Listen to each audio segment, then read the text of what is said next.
Hi అండి, ఎలా ఉన్నారు? మేము బాగున్నాం. మీరు బాగున్నారా? ఈరోజు నా స్టైల్లో నేను అటుకుల మిక్స్చర్ ఎలా తయారు చేయాలో చూపిస్తాను. చూడండి, ఒక కడాయి తీసుకొని ఆయిల్ వేసుకొని ఆయిల్ హీట్ ఎక్కిన తర్వాత ఈ విధంగా ఉన్నటువంటి జాలి గిన్నె తీసుకొని మనము అటుకులను ఈ విధంగా ఫ్రై చేసుకోవాలి.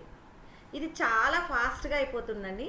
ఈ విధంగా ఫ్రై చేసుకున్న దాన్ని టిష్యూ పేపర్ మీద మనము పెట్టుకోవాలి.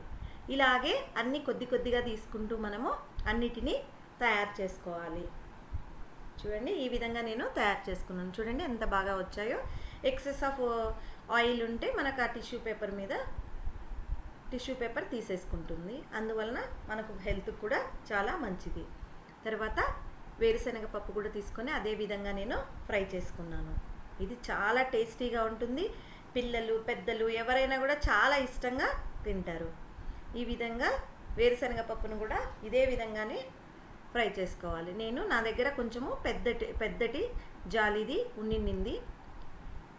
జ్యూస్ కోసం నేను తీసుకున్న ఈ జాలీని, అది నాకు ఈ విధంగా ఉపయోగపడింది. ఈ విధంగా ఫ్రై చేసుకొని వేరుశనగ పప్పును కూడా మనము అటుకుల దాంట్లోనే యాడ్ చేసుకోవాలి. ఆ తర్వాత పుట్నాల పప్పు అంటారు, మేమైతే వేయించిన శనగపప్పు అని కూడా అంటాము, పప్పులని కూడా పిలుస్తాము. వాటిని కూడా తీసుకొని ఇదే విధంగా ఫ్రై చేసుకోవాలి. వీటి గురించి నేను చెప్తున్నాను.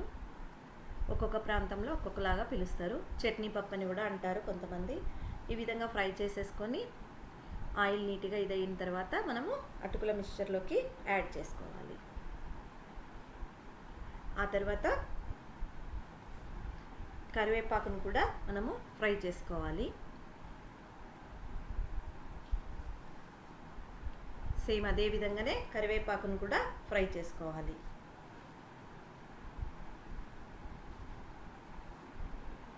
ఈ విధంగా చేసుకోవటం వలన ఈజీగా కూడా అయిపోతుంది. ఓన్లీ 10 మినిట్స్లోని ఈజీగా అటుకుల మిక్చర్ను మనము తయారు చేసుకోవచ్చు. చాలా ఈజీ అండి. ప్రతి ఒక్కరు కూడా ట్రై చేయండి. చాలా చాలా టేస్టీగా ఉంటుంది. ఈ విధంగా చేసుకున్న తర్వాత నేను దీనిని ఒక గిన్నెలోకి, చూడండి ఎంత బాగా మంచిగా పొడి పొడిగా అయిపోయింది, ఒక గిన్నెలోకి ట్రాన్స్ఫర్ చేసుకున్నాను. దీనిని చూడండి ఎంత బాగా వచ్చిందో చూడండి ఒక్కసారి. దీన్ని ఒక గిన్నెలోకి ట్రాన్స్ఫర్ చేసుకున్నాను ఈ విధంగా. ఆ తర్వాత దీనికి మనము సాల్ట్ను యాడ్ చేసుకోవాలి. నేను కారం వేయట్లేదండి, ఎందుకంటే నేను కారా బూందీ చేశాను, దానిని దీంట్లోకి యాడ్ చేస్తున్నాను. ఇంకా ఎక్సెస్గా అవసరమేమీ ఉండదు కారము.